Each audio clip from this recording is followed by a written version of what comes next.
Covid-19 qui demeure avant tout une crise sanitaire, mais ses effets se dessinent déjà dans l'économie, le social ou encore dans la politique. La crise bouscule même la démocratie avec la restriction des libertés individuelles. Une crise sanitaire doit-elle justifier autant de mesures restrictives? Nous en parlons avec nos deux invités. Alioune Tine, droit de l'homiste, fondateur du think tank Africa Jom Center. Bonjour Alioune.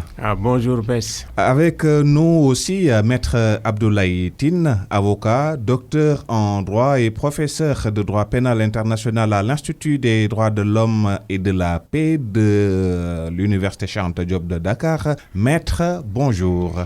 Bonjour Bess et merci pour l'invitation. Nous restons avec vous, Maître Abdoulaye Tine. Le Sénégal a franchi le millier de cas depuis le début de la pandémie, le 2 mars au Sénégal, bien sûr. Globalement, comment jugez-vous la gestion par le gouvernement de la crise? Écoutez, vous l'avez dit, nous avons franchi le seuil psychologique du millième cas depuis plus de 24 heures. Cela traduit une progression de la pandémie, malheureusement, au sein de la population sénégalaise. Pour répondre à votre question, quelle appréciation faire de la gestion, globalement, on peut dire que c'est une gestion qui est à 60% satisfaisante, dans la mesure où déjà c'est très difficile de gérer une menace diffuse, insaisissable, parce que en réalité, on doit combattre quelque chose dont on n'a pas les contours. Ils ont dit effectivement que nous étions en situation de guerre. Moi, personnellement, je pense plutôt qu'il faut bannir un peu le vocable martial et revenir au sens exact des mots. Nous avons un problème sanitaire, vous l'avez dit, donc c'est une calamité en droit sanitaire que l'État doit gérer dans un contexte de rareté des moyens. Je pense que le capital humain sénégalais, les médecins, ils ont montré à la face du monde qu'ils sont capables de rivaliser avec les meilleurs.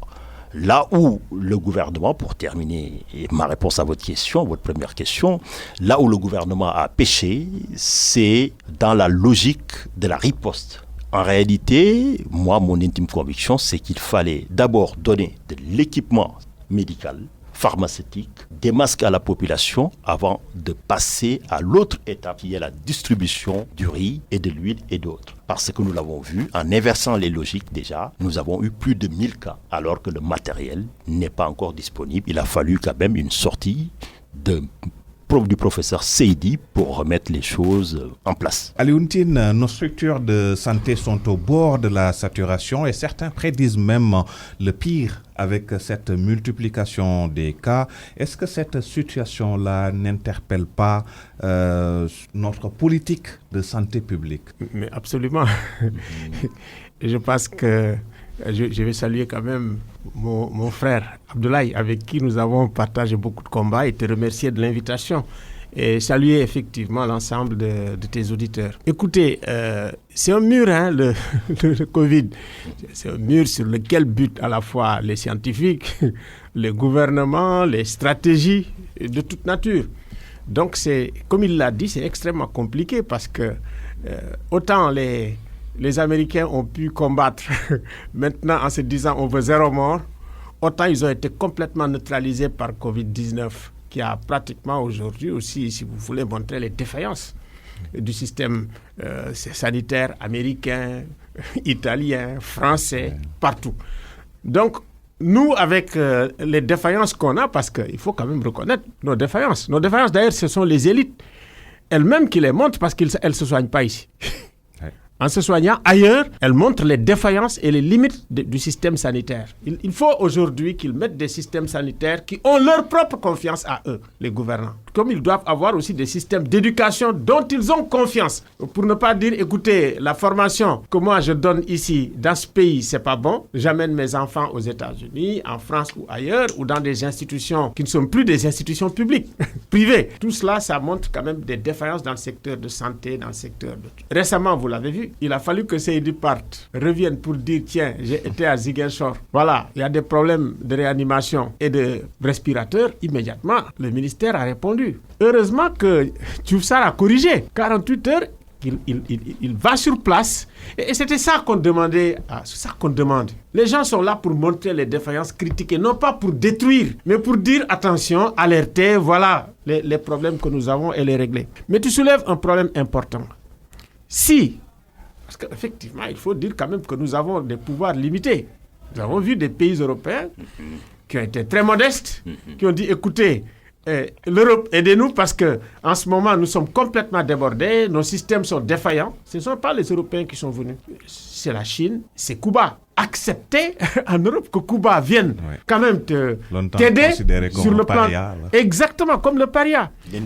Mais en même temps aussi, il nous faut aussi nous interroger sur le système cubain. Oui. Voilà un système où l'éducation marche parmi les meilleurs systèmes au monde et où la santé marche parmi les meilleurs systèmes au monde. Comment créer un équilibre pour avoir à la fois et Cuba et les autres pays? Il me semble qu'aujourd'hui, c'est vers cette réflexion que nous devons aller. Ça veut dire remettre l'être humain au centre du système. Ça, c'est extrêmement important. Maintenant, si nous sentons que ça va venir, il ne faut pas attendre qu'on soit totalement défaillant pour dire « Ah, la Chine venait nous aider ». On n'a qu'à être modeste. La Chine a un savoir et un savoir-faire qu'aucun pays au monde n'a aujourd'hui. Je pense que c'est extrêmement important. Et leur demander de venir nous soutenir. C'est ce que les Burkinabés ont fait. Et au Burkina, la pente commence à descendre. Donc, je pense, parce que nous, nos systèmes ne sont pas très forts. Nous avons de très bons médecins. L'État fait ce qu'il peut. J'ai vu que ces temps-ci, effectivement, avec la fermeture des marchés samedi et dimanche, le préfet de Dakar, parce que quand même, quand les gens agissent bien, il faut dire que c'est bien. Je pense que les mesures prises par le préfet de Dakar sont de bonnes mesures. Vraiment pour effet à partir de demain lundi, Inch'Allah. Le grand problème pour le monde entier, c'est ceci. Comment vivre avec? Parce qu'en fait, comment dirais-je, nous bougeons avec, le virus. Maintenant, comment bloquer le virus? Mais en même temps, nous, qu'on vive. C'est ça la Je pense que c'est ça la problématique. Oui. Et il y en a qui le trouvent. Parce que j'ai vu aujourd'hui, avec beaucoup de critiques, aujourd'hui, l'Institut Pasteur fait 10 fois plus de tests qu'avant. Avec le test et en ayant une bonne cartographie de la circulation du virus, on peut dire, tiens, mais comment on va ruser avec lui, avec le virus, et essayer de le contourner. Et il me semble que ces voies de contournement-là, avec vraiment toutes les mesures, barrières, vraiment, on peut y arriver comme en Corée du Sud. En Corée, oui. En Corée du Sud, ils n'ont pas confiné. Je pense à Shanghai, ils n'ont pas confiné. Au Vietnam, qui est à côté de la Chine, ils ont de bons résultats. Je pense qu'il faut s'inspirer des bonnes pratiques ailleurs, quoi. Maître Tine, vous semblez tantôt pointer une inversion des priorités par le gouvernement. Vous avez donc l'impression que la démarche des autorités ne s'organise pas autour d'une gestion qui tienne compte des éventuels impacts dans la société. Tout à fait. Vous savez, déjà, je disais tout à l'heure qu'ils se sont mis dans une logique de guerre. Soyons cohérents. En matière de guerre, il y a un organe central, c'est l'état-major. Il faut qu'il y ait des stratèges qui déterminent. Et cet organe... oui, mais en l'occurrence ici, c'est le président de la République. C'est ce que je vous ai dit, le président de la République. Mais le président de la République n'est pas expert en toutes choses. Alors que le Covid-19 impacte tous les domaines de la société. Donc il faut un organe transdisciplinaire, c'est très important, transdisciplinaire. Le ministre l'a ébauché, et je pense qu'il commence à prendre conscience que la gestion de la crise sanitaire ne saurait être qu'une affaire de médecins, pas plus qu'une affaire de l'unique majorité. Et qu'aujourd'hui, Union nationale ne veut pas dire absence de critique d'une certaine manière. D'ailleurs, il faut que les intellectuels qui, depuis quelque temps, ont déserté un peu l'espace public, reviennent. Il ne faut pas qu'ils restent confinés, parce qu'on ne fait pas la guerre en restant confiné, c'est choix. Pas plus qu'on ne fait pas la guerre non plus en restant confiné dans son salon. Donc, le président de la République doit descendre sur le terrain comme un vrai chef de guerre. Et en matière de guerre, il y a seulement... Non, pour l'instant, à ma meilleure connaissance, le déplacement le plus loin que j'ai vu, c'est au port de Dakar, faisant le revue du riz qui allait partir, mais depuis lors, alors que c'est un vrai combat à mener. Et en plus, il ne parle que de stratégie. Mais en matière militaire, il y a deux volets. Il y a la stratégie, mais il y a la tactique. La stratégie, c'est la pensée. L'organisation par la pensée, c'est ce qu'on essaie de faire avec le Conseil national. Mais la tactique, c'est sur le terrain. Comment riposter, comment cibler les choses, et pour répondre à votre question, comment déterminer les priorités. Qu'est-ce qui est prioritaire ? Qu'est-ce qui n'est pas prioritaire? Parce que si tout est prioritaire, rien n'est prioritaire d'une certaine manière. Il faut une hiérarchie des choses. Et moi, je ne peux pas comprendre, dans le cadre d'un plan de riposte, qu'on dégage 1000 milliards et qu'il n'y ait que 6 milliards qui soient effectivement affectés au domaine de la santé. Je ne peux pas comprendre qu'après avoir franchi le seuil fatidique de 1000 morts, le seuil psychologique, qu'on est à l'hôpital de Dantec, avant-hier, des médecins qui, pour la journée, on leur donnait 2 masques. Je ne peux pas comprendre à l'hôpital Abass Ndao qu'il y ait des personnels qui ont des problèmes de masques. Il a fallu que l'association des sages-femmes passe des commandes de 3000 masques pour les venir en secours. Je ne peux pas non plus comprendre qu'on puisse laisser le personnel de santé au roi Baudouin ici sans les précautions urgente et indispensable qu'on devait mettre en place jusqu'à ce qu'on commence à avoir des cas de contamination, comme je ne peux pas non plus comprendre comment un gendarme en service au niveau du palais, parce que si c'est une guerre, le virus est entré au palais. Ça veut dire qu'aujourd'hui, l'édifice est menacé. Donc il faut se saisir, il faut réouvrir le débat, c'est important. Je ne peux pas comprendre le président qu'il ait consulté l'opposition, la société civile, et au moment de prendre les orientations stratégiques, qu'il ne les associe pas dans le cadre de la conduite des opérations d'une certaine manière. Parce qu'il faut s'avouer une chose, le président de la République travaille avec le comité national. C'est des experts. Mais il faut dire les experts, ils donnent des indications selon l'état du savoir médical et sanitaire. Et la dernière décision, l'arbitrage, appartient au président. Il ne doit pas prendre seules les décisions, vu le contexte et vu, en tout cas, la posture qu'il avait manifestée en voulant associer tout le monde. Et depuis lors, je n'ai pas vu de suite à ces consultations. Donc, il y a un vrai problème. Soit, effectivement, il endosse la responsabilité de gérer seul la crise et il ne fallait pas consulter et il ne faut pas associer les autres.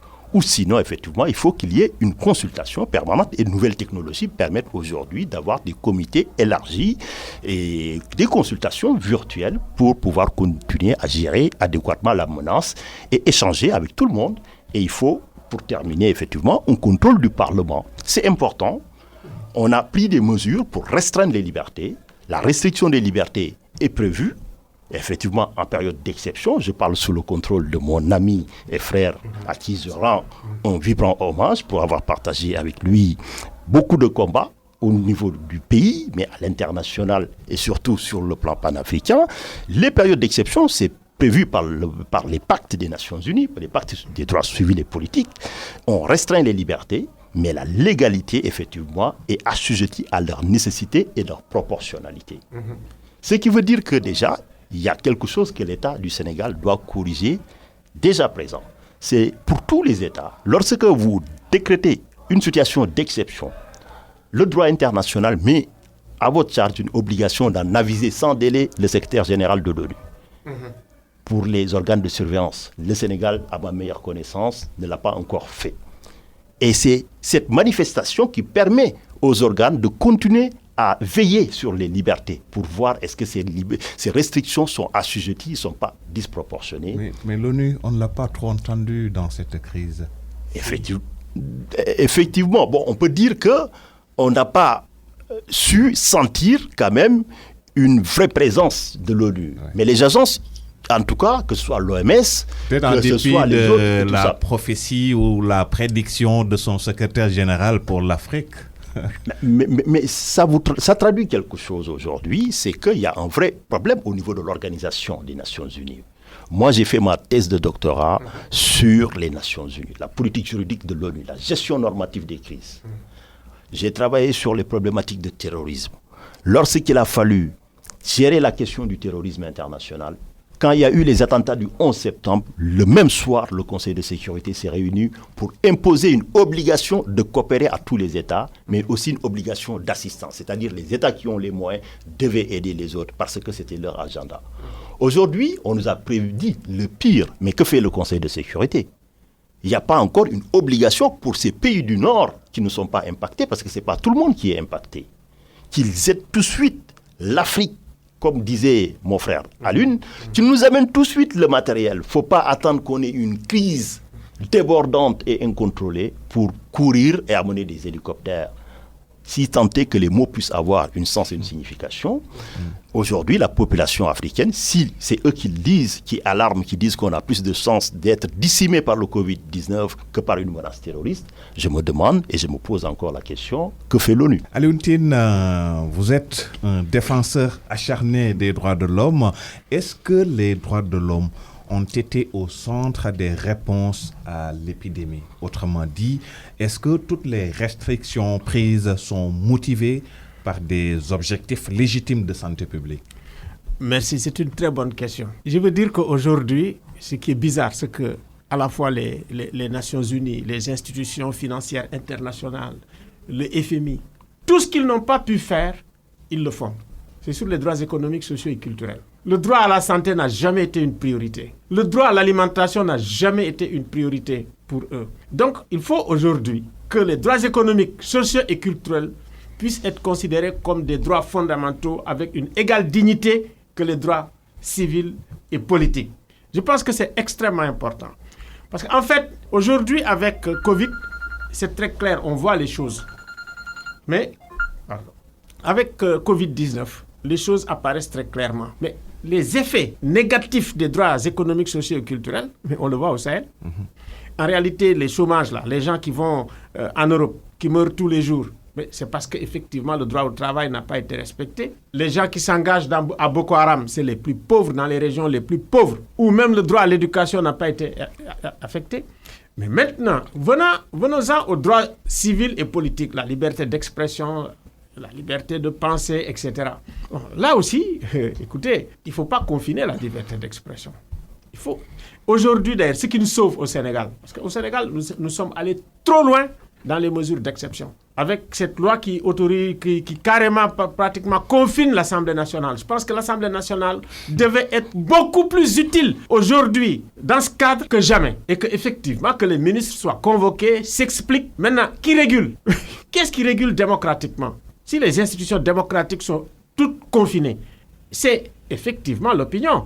Et l'opinion, quand toutes les opinions s'expriment, les gens ne savent plus où donner de la tête. Ou pour un petit truc, les gens ils commencent à s'affoler.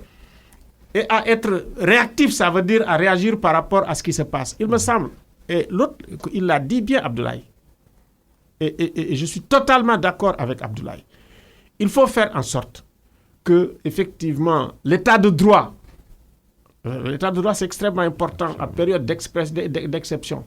Parce que dès le début, qu'est-ce qu'on a vu? On a vu effectivement des pratiques qui ressemblaient à vraiment de la torture. Et puis effectivement, comment on appelle ça encore, des actes cruels et inhumains. Dégradants. Il a fallu même que la police elle-même, c'est une bonne chose que le ministère de l'Intérieur sorte pour dire, écoutez, arrêtez ça. C'est une très bonne chose. Maintenant, à quoi on assiste aussi si on ne fait pas attention? Ça veut dire que si vous confinez la démocratie, et là, il ne s'agit pas seulement du pouvoir, il s'agit de l'opposition. Comment peut-on être aujourd'hui dans une situation aussi sérieuse, aussi grave, aussi bien sur le plan politique, économique, social que sanitaire, et qu'il n'y ait plus d'expression et d'opinion de l'opposition? C'est aujourd'hui qu'on devrait les entendre.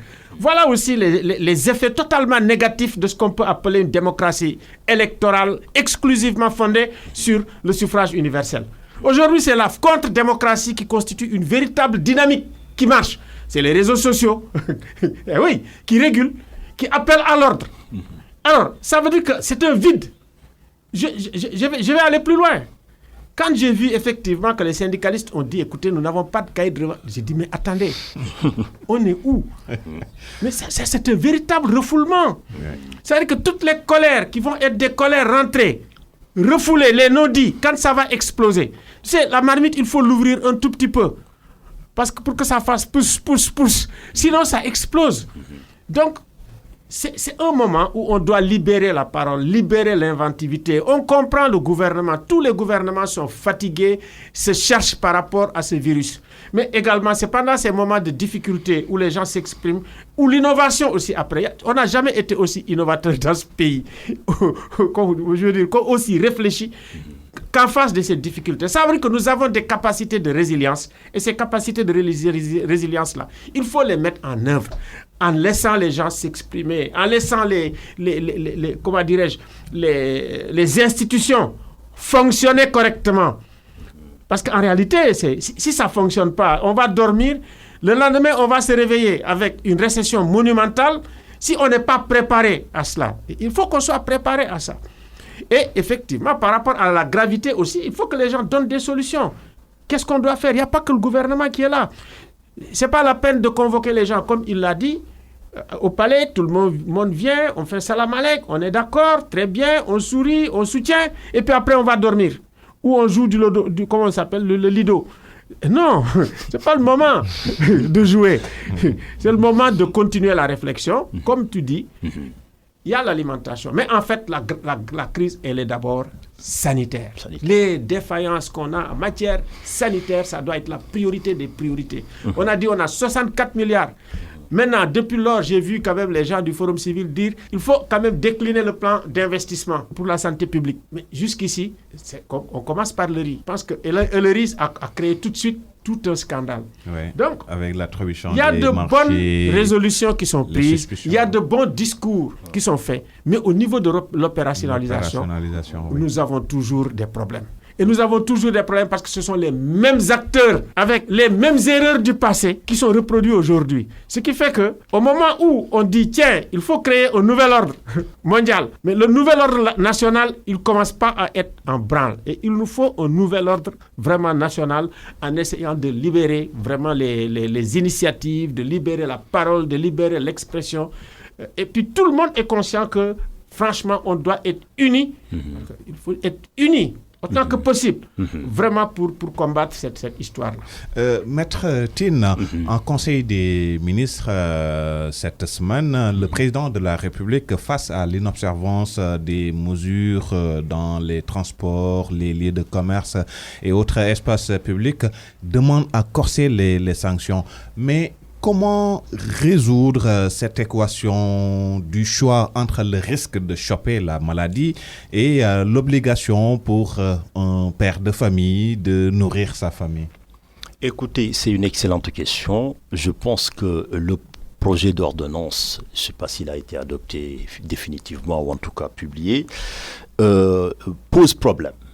Je parle sous le contrôle de mon ami Alun.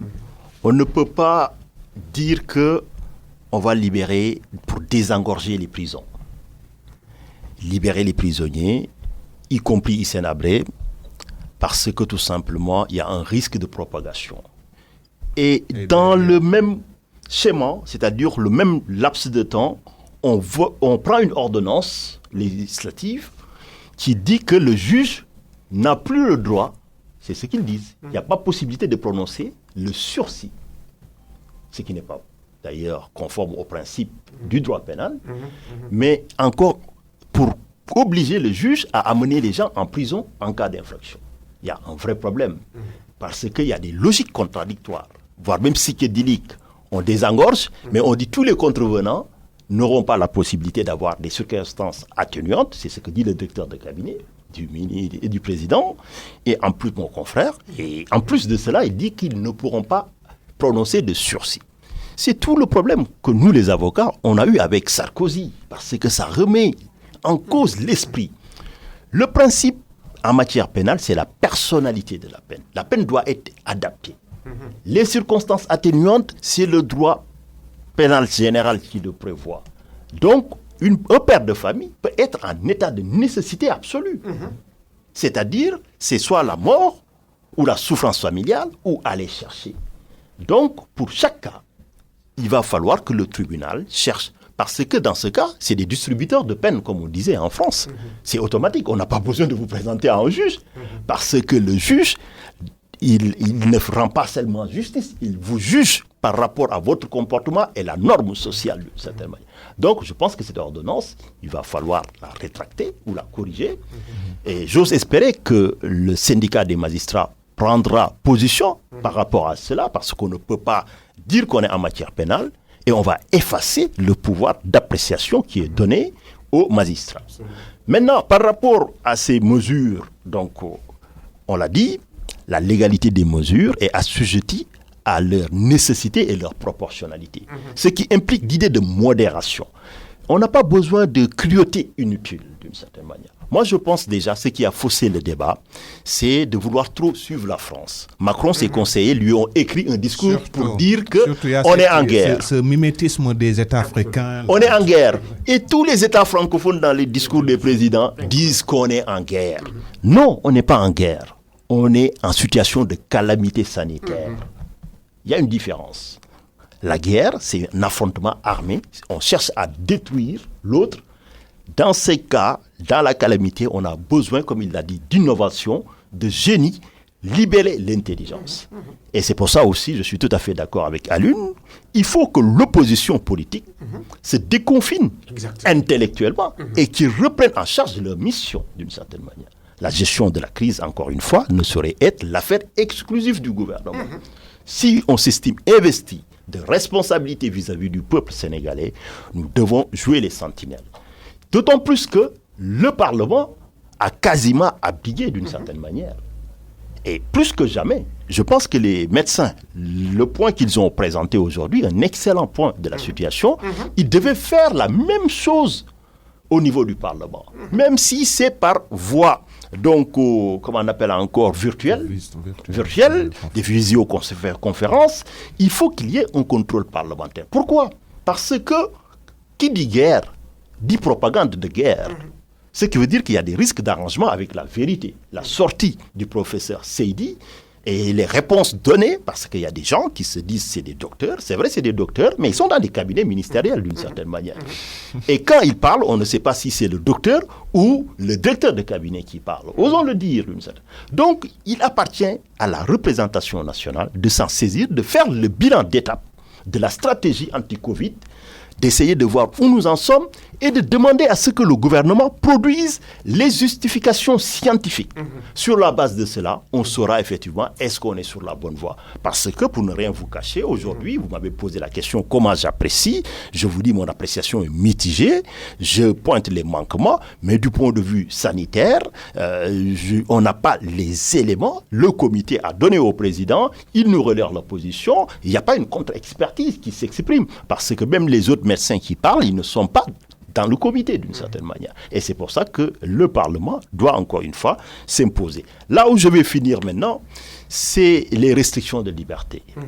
Surtout pour les personnes confinées, les personnes en isolation et les personnes effectivement hospitalisées, il y a un certain nombre de droits qui sont en cause. Le premier des droits, c'est le droit d'aller et de venir qui est en cause. Mais il y a des implications économiques. Quelqu'un qui était opérateur économique ou père de famille ou qui exploitait une activité, vous recevez un coup de fil. Ça peut tous nous arriver. Nous tous demain, on peut nous rappeler à la sortie ici pour nous dire vous étiez à RFM, revenez. Donc il faut qu'on respecte les principes élémentaires, les principes de Syracuse. Il le connaît très bien, adopté par le Conseil économique et social en 1984, et qui pose qu'en toutes circonstances, pour les crises sanitaires, il faut respecter la dignité humaine. Ce qui veut dire qu'il faut traiter les gens avec dignité, il faut leur mettre dans le minimum de conditions, et il faut essayer, tant soit peu, ou essayer en tout cas autant que possible, de compenser les pertes de revenus. Parce qu'un père de famille, vous le confinez pour 14 jours, si vous ne lui dites pas que quand même quelqu'un va substituer donc pour faire face, il préférera disparaître et ne pas répondre au téléphone, quitte à propager. Donc, ce qui veut dire qu'il y a un élément central, c'est la confiance. C'est très important. Moi, je ne crois pas aux vertus de la répression. Comme je disais, au Sénégal, quand vous leur dites que c'est la guerre ne parle pas aux Sénégalais. Les Français, quand vous parlez de la guerre, il y en a qui ont vécu la guerre, c'est dans l'histoire. Par contre, si on avait dit aux Sénégalais, peut-être ils vont rester parce que ça va leur parler d'une certaine manière. Donc il faut laisser le mimétisme. Et il faut être dans la pédagogie, dans l'enseignement, dans l'explication. L'autre faiblesse de la stratégie Covid ici, c'est qu'il n'y a pas beaucoup d'informations. On n'est pas dans la pédagogie. Et surtout, on n'explique pas aux gens pourquoi ils doivent accepter certaines restrictions. Il y a la télé qui parle, mais la plupart du temps, les mesures ne sont pas expliquées d'une certaine manière. Par exemple, le préfet, vous l'avez dit, de Dakar, a décidé effectivement de faire une alternance au niveau des marchés, mais il faut expliquer à la population la justification scientifique et qu'est-ce qui est recherché, parce que l'homme, quand même, c'est quelqu'un de sensé. Et il faut lui expliquer concrètement, sinon il va dire que le gouvernement prend des mesures d'une certaine manière. Et ça crée une idée de défiance. Et c'est ça qui est la principale faiblesse aujourd'hui, c'est qu'on est en train de copier, encore une fois, une riposte, mais qui est calquée pour une autre société. Il ne faut pas faire du plaquage sanitaire, ni du plaquage normatif. Il faut prendre en compte la logique locale des Sénégalais. Et c'est pour ça que c'est un révélateur quand même, c'est une opportunité. Non seulement ça a permis de recentrer les priorités, parce qu'aujourd'hui, quand même, ça nous montre que le vrai combat, c'est l'homme qui doit être au début et à la fin. Tous les systèmes capitalistes et tout ça, ils ont vu que ça ne les mènera nulle part. Aujourd'hui, le Covid-19, on est tous égaux devant la mort. Vous l'avez dit, ils avaient négligé nos dirigeants, je parle, qui ont laissé pendant des années, des décennies, s'exprimer une gouvernance inefficace, négliger la santé. Si vous parlez de la santé, on vous dit que c'est un investissement non productif, et ils y croyaient. Alors que le premier des droits de l'homme, c'est le droit à la vie. Personne ne doit mourir parce qu'il n'a pas d'argent. C'est scandaleux dans ce pays, et pourtant ça arrive. Aujourd'hui, il y a des gens, ils défient le Covid-19 parce que, de toutes les façons, ils savent que n'importe quelle autre maladie peut les emporter. Et bien, donc, du coup, il faut quand même qu'on revienne, qu'on bâtisse un nouvel ordre national avant d'aller à un nouvel international et mettre l'homme au cœur de notre action. Et c'est ça le vrai défi. Alioune, la maladie a changé un peu nos rapports aux morts. Les rites funéraires sont presque supprimés, surtout pour ceux qui décèdent du Covid-19 à l'étranger. Pour les Sénégalais de l'extérieur, il leur est interdit de rapatrier les corps. Est-ce que la maladie peut justifier une telle mesure?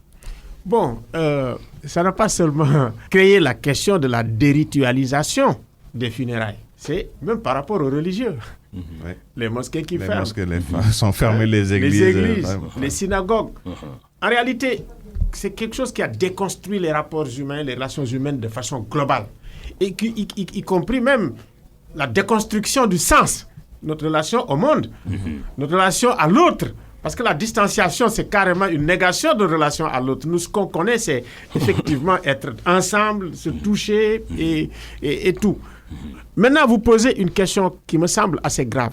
Parce que moi, j'ai réfléchi là-dessus et j'ai eu beaucoup de positions. Les gens m'ont interpellé depuis l'étranger. Moi, je pense que le gouvernement et le conseil scientifique devraient se pencher sérieusement sur cette question qui est extrêmement traumatisante. Absolument. Vraiment qui crée énormément de tourments, franchement, à nos compatriotes de la diaspora. Oui, parce que la question de la mort, la question des funérailles et la question du deuil, c'est ça le problème. C'est important. Parce qu'en fait, quand quelqu'un disparaît, pratiquement vous portez le deuil à vie. Mais quand vous le préparez, vous êtes ensemble, vous faites les funérailles, et puis en fait, vous le laissez et vous partez, à partir de ce moment-là, vous avez l'esprit tranquille. Un peu soulagé. Très soulagé. Ouais. Et quand on a demandé à des experts, qui sont des médecins, qui sont à l'étranger, tous, y compris les Français, il y a des précautions quand effectivement elles sont prises sur le plan hygiénique de fermer carrément effectivement comment dire, les cercueils. Mais il n'y a pas de problème. Donc moi je pense, j'ai déjà interpellé le ministre des Affaires étrangères. Heureusement quand même il a bien répondu, c'était à Twitter pour me dire écoutez, nous attendons l'avis du conseil scientifique. Moi je dis le conseil scientifique doit examiner cette question sur le plan humain. Sur le plan humain, il me semble qu'aujourd'hui le moment est venu et vraiment nous invitons le président de la République vraiment à examiner avec beaucoup d'humanité et beaucoup de compassion cette question, franchement, qui crée un véritable tourment. Les gens m'ont appelé, ils m'ont parlé. Je me suis dit, il est temps aujourd'hui que cette question-là, vraiment qu'on l'examine avec beaucoup de compassion et beaucoup d'humanité pour faire en sorte que les gens puissent prendre les corps et puis effectivement qu'ils les enterrent tranquillement chez eux. Et comme ça, leur propre société, leur propre famille vont être tranquilles. Je pense qu'il n'y a pas le feu par rapport à Covid-19 là-dessus. Et les scientifiques l'ont dit. L'ont dit, ouais. Un mot là-dessus, parce que quand même, je suis avant tout un membre aussi de la diaspora. Ça fait 20 ans que je vis en France. À la suite de Alun, effectivement, je vais appuyer ce qu'il a dit. Aujourd'hui, il y a un trauma au niveau de la diaspora sénégalaise. Ils sont tous tourmentés parce qu'on sait que chacun de nous peut être emporté du jour au lendemain par le Covid-19. Ce qui veut dire que ça met en cause même leur droit à la sûreté d'une certaine manière. Parce que les gens, ils sont tourmentés. J'ai été aussi en contact avec des familles qui sont aujourd'hui dans la détresse la plus totale. Parce que le souhait de tous ces Sénégalais, c'est un jour, s'ils devaient croiser la mort, c'est au moins que leur corps, la plupart du temps, soit rapatrié. Aujourd'hui, on ne nous donne pas la justification. Quand je disais que cette mesure, cette interdiction, elle est illégale. Elle est complètement illégale. Et je pèse bien mes mots. Pourquoi ? Parce que l'état d'exception, comme j'ai dit, des traités internationaux l'ont prévu. Mais ils ont dit que chaque décision doit être examinée sur la base de 2 critères. Premier critère, il faut regarder est-ce qu'il n'y a pas une mesure moins restrictive qu'on ne peut pas prendre à lieu et place. Ça existe, comme il l'a dit. Les dépouilles continuent à être rapatriées. Je parle à la radio, le consul de Paris m'entend. Des Gambiens ont fait transiter au Sénégal, et je le remercie pour son implication. Il a fallu juste demander un certificat attestant que la personne n'est pas décédée du Covid. Ce qui veut dire que, mais le Covid n'est pas la seule maladie. Ce n'est pas la seule maladie qui existe. Les gens, ils décèdent d'autres choses. Même le virus du sida, les experts ont démontré que le virus, il ne peut que se développer sur un corps vivant. Et au bout de 6 heures, il disparaît. Le Covid, on ne sait pas encore. Mais aujourd'hui, c'est une rupture d'égalité de traitement de vouloir accepter qu'on aille et donc enterrer là où l'on veut les Sénégalais qui sont décédés sur le territoire sénégalais. Et refuser ce même traitement à d'autres. Si c'était les compagnies aériennes, j'aurais compris. Mais les compagnies aériennes n'ont pas de problème. Même l'OMS ne s'oppose pas à cela. Donc, et l'OMS est une référence. Absolument. Donc, qualifions la situation. C'est une situation arbitraire, attentatoire aux libertés. Vous l'avez dit, il y a des libertés qui sont restreintes. La liberté de culte, on a fermé les mosquées, les églises et tout ça. Mais ça, la liberté de conscience, c'est-à-dire d'avoir des croyances, celle-là, elle ne peut pas faire l'objet de restrictions. Parce que on a tendance, c'est un abus de langage de dire d'ailleurs que les libertés ont été restreintes. C'est une dérogation. Les traités l'ont prévu. Et ça ne doit pas donner lieu à des abus. C'est-à-dire chaque fois qu'on prenne une interdiction, la menace, le traité le dit, la menace ne doit pas être potentielle. Elle doit être avérée. C'est-à-dire s'appuyer encore sur une justification, soit scientifique et technique. Et là, aujourd'hui, c'est une prudence. Ils disent, oui, on ne veut pas. Pourquoi ? On ne sait pas. On va demander l'avis. Et ça, il faut que ça cesse, comme je disais, parce qu'il y a plus d'une 60aine de Sénégalais qui sont décédés. Et il faut effectivement que les gens puissent être rapatriés, qu'on puisse, dans les rites funéraires de nos croyances, et que les familles puissent faire le deuil et passer à autre chose.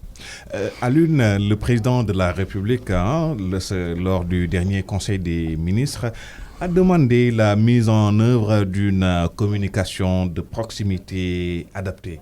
2 mois après, il demande la mise en œuvre d'une communication. Qu'est-ce que vous comprenez dans ça ? Moi, je me dis, depuis les débuts, les premiers tweets que j'ai faits, c'était à propos de la communication.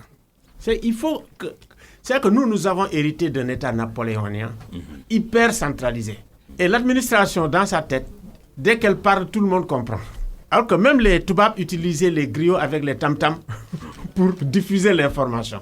Je pense que c'est tard. Mieux vaut tard que jamais. Et nous l'avons dit à plusieurs reprises. C'est vrai que c'est très bien d'avoir vraiment, comme on dit, une stratégie de com globale. Mais maintenant, il faut le global et il faut le local. Mais cette diffraction, ça porte autant sur les supports de communication. Qu'est-ce qu'on écoute dans les villages ? C'est les radios. Mais il faut utiliser la radio. Même les tam-tams, s'il faut les utiliser parce que les gens se font entendre. Quels sont les gens qu'on entend dans les villages quand ils parlent aux gens ou dans les quartiers ou dans les trucs ? C'est les imams. c'est les gens de l'église, les évêques, on les écoute. C'est les chefs de quartier, c'est les élus. C'est aussi dans les ASC, certains leaders d'ASC, d'organisation. Je pense que ces gens-là peuvent être utilisés comme support pour faire comprendre les choses. Ce qui fait qu'on a une espèce de communication Le contenu et la globale. charge également du message. Mais le contenu, c'est extrêmement important. Et là, il faut le travailler. C'est-à-dire que si l'État n'a pas une stratégie très claire, surtout, vous savez, le déconfinement, c'est une véritable construction. Le confinement, on le fait pourquoi? Il faut que les gens comprennent pourquoi ils se confinent. Parce que nous, on circule avec la maladie. Donc, en confinant, on stoppe la circulation de la maladie. Maintenant, comment nous pouvons circuler et stopper la circulation de la maladie? Il me semble que c'est ça la question de fond. Et c'est là où viennent les gestes barrières. Et moi, je suis d'accord avec lui. Depuis le début, je lui ai dit, il faut être pédagogue. Il faut de la sensibilisation le plus possible. C'est vrai qu'on ne peut pas avoir des résultats à 100% parce qu'il y a des gens qui fonctionnent sur la base de la transgression. Avant qu'ils soient à l'aise, il faut qu'on mette des barrières, il faut mettre des interdits. C'est ce qu'on est en train de voir. Avec ces gens-là, je pense qu'il faut être un peu répressif. Mais, je dis un peu, mais avec la sensibilisation, mais vraiment, et avec les personnalités ou les acteurs sur le terrain, les leaderships sur le terrain, sur place. Bon, nous avons beaucoup de leaders. Les balagaïs là, on ne les utilise pas, mais en parlant dans leur langue, ça peut marcher. Exactement. Les lutteurs sur le terrain, les sportifs sur le terrain, il y a pas mal de gens, quand ils parlent, on les entend. Et peut-être que ça peut avoir un effet. Parce que franchement, aujourd'hui, quand on dit que c'est à Sédhiou, il faut voir comment on doit parler aux gens de Sédhiou. Quand on dit que c'est à Kédougou, c'est à Louga. Et même à Sédhiou, le cas dont on dit qu'il a contaminé 25 personnes, vous voyez ce que ça fait pour cette personne-là? Mais exactement, mais bien sûr. On l'a stigmatisé. Mais voilà, la stigmatisation aussi, c'est un problème. C'est ça que le soin, c'est ça. Ça veut dire qu'il faut que chacun prenne soin de l'autre. C'est ça l'éthique du soin, c'est ça la philosophie du soin. Et il me semble que c'est ça aussi. Il faut peut-être propager ça un tout petit peu pour que les gens comprennent que nous sommes responsables de la santé de l'autre. Nous sommes responsables de la santé du pays. Et la question de responsabilité, il faut effectivement poser ça dans des contextes comme ceux dans lesquels nous sommes. Parce que dans les pays où les gens s'appuient sur la responsabilité individuelle des gens, mais ce n'est pas l'État qui intervient. En Suède, c'est ça. Donc, si tu as un État, si tu as un peuple bien éduqué et un peuple responsable, en réalité, ils doivent pouvoir prendre en charge eux-mêmes et de façon autonome leur propre sécurité sanitaire. Mais nous, on n'en est pas encore là. Donc, il faut qu'on essaye de faire les deux et d'appeler les gens à la responsabilité, à la discipline, etc. Maintenant, je reviens sur quelque chose qui est très important aussi. J'ai lu, le préfet, il a rencontré effectivement les commerçants. Beaucoup d'acteurs. En amont. En amont. En amont, oui. Mais le marché, il n'y a pas que les commerçants. Il y a les consommateurs, ceux qui viennent, qui achètent. Comment on peut à la fois voir quels sont les acteurs qui sont concernés par le marché, les identifier, et que le préfet soit avec eux et que chacun prenne la parole pour parler? Tout le monde va comprendre. Mais si on ne le fait pas, il n'y a que le préfet qui parle. J'ai interdit. Ça veut dire que vous n'arrivez que pour dire, bon voilà, c'est interdit, telle mesure, telle mesure, telle mesure. Mais l'explication de la mesure et le fait effectivement que les gens s'approprient cette mesure, c'est beaucoup plus important effectivement que de sortir des oukases. Il me semble que aussi dans le domaine de la communication, il faut être extrêmement pédagogique et faire confiance et également rendre responsable le citoyen. Parce que le citoyen, si on l'infantilise tout le temps, en réalité, le fait de dire, écoutez, nous avons fermé l'Assemblée nationale, ça veut dire qu'on infantilise tout le monde. Et le fait effectivement que l'Assemblée nationale se dise, écoutez, moi, je n'ai pas de responsabilité dans cette affaire, je me couche, mais ça pose des problèmes. Nous invitons vraiment, les partis politiques aussi, nous invitons les gens à créer un débat global, mais tolérant, où on s'écoute, où on s'entend, où on réinvente le Sénégal de demain. Mais c'est ça également l'enjeu aujourd'hui. Très bien. Maître, le président de la République, vous l'avez rappelé, a été habilité à travers cette loi votée à l'Assemblée nationale. Mais certains estiment aujourd'hui que c'est comme une sorte de licence pour certains membres du gouvernement de fouler aux pieds les règles de transparence, de bonne gouvernance. Écoutez, comme je disais, l'état d'exception ne veut pas dire un état de non-droit. C'est très important, la nuance elle est importante. Aujourd'hui, on déroge, on ne restreint même pas, on déroge en fait aux libertés d'une certaine manière. Et il y a 4 menaces qui pèsent en période d'exception, sur la démocratie d'abord. La première menace, c'est la tentation des pouvoirs autoritaires de promouvoir une législation répressive. C'est la tentative des pouvoirs autoritaires ou des pouvoirs tout court de revoir l'agenda électoral du pays. C'est la tentative aussi pour ces États de se libérer, de se délier des règles de transparence et de bonne gouvernance au nom de l'urgence. On l'a vu avec toute la polémique qu'il y a eu pour l'attribution des marchés du riz et des vivres. Il n'y a plus le Parlement, ou il n'y avait plus le Parlement, qui s'est autoconfiné sans que personne ne lui demande. Le fait de l'habilité, il l'autorise à prendre juste des mesures qui sont nécessaires sur un domaine que la loi réservait au Parlement. Mais le Parlement reste saisi de l'entièreté du reste. Demain, si on avait besoin d'une loi organique, on ne peut pas le faire par loi d'habilitation. Ça veut dire que le Parlement reste saisi et doit continuer à fonctionner normalement. Sinon, on va vers l'effondrement institutionnel du pays. Comme aussi l'économie doit continuer à fonctionner. Sinon, notre économie va s'effondrer, c'est moi qui vous le dis. On ne se relèvera pas de l'après-Covid d'une certaine manière. Donc tout ça, ça nous interpelle. C'est que le président de la République, il doit faire lui-même la pédagogie et intégrer, comme je disais, des experts en droits de l'homme. Toutes les stigmatisations qu'on a vues, toutes les discriminations qu'on a vues, les désignations communautaires, la divulgation du secret médical d'une certaine manière, non-respect donc du droit des patients à la confidentialité, tout ça, ça ne fait qu'affaiblir. C'est pour vous dire qu'il faut une approche droit de l'homme dans la lutte anti-Covid. Exactement. C'est la même chose avec la lutte contre le terrorisme. On était aveuglés par la menace sécuritaire. C'est comme ça que Guantanamo est né.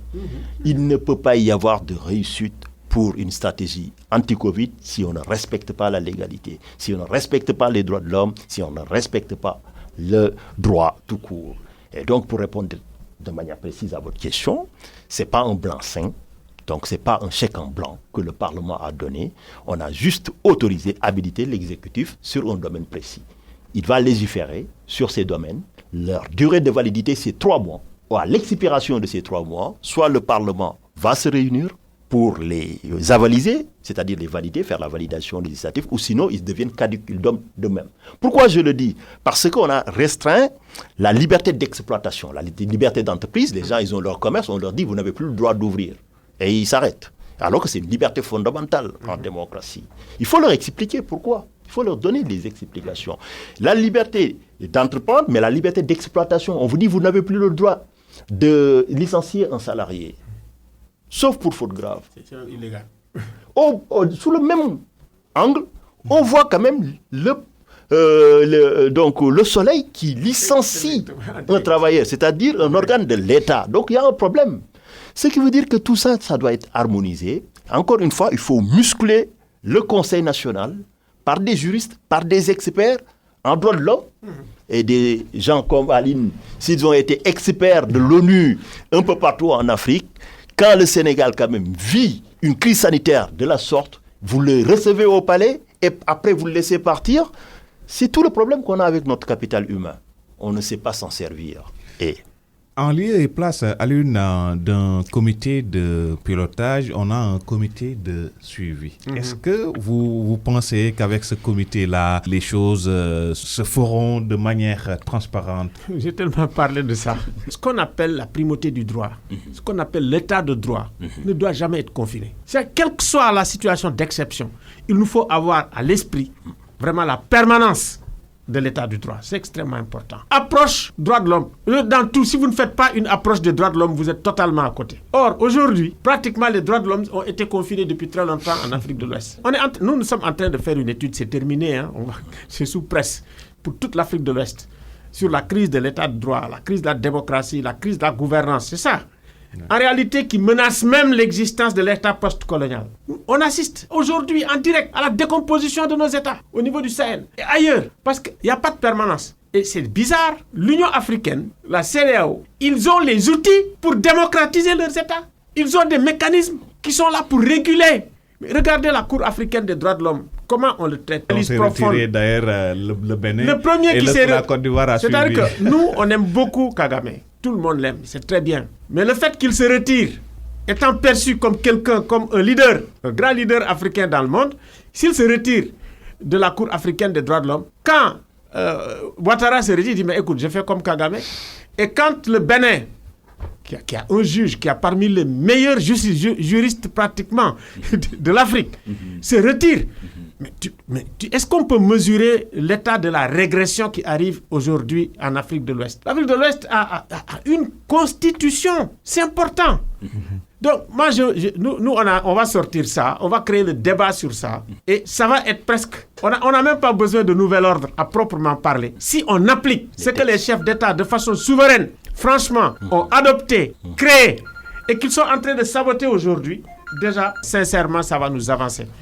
Merci Alioune Tine, fondateur du think tank Africa Jom Center, et Maître Abdoulaye Tine, avocat, docteur en droit et professeur de droit pénal à l'Institut des droits de l'homme et de la paix à l'UCAD, Université Cheikh Anta Diop de Dakar. Merci de nous avoir suivis.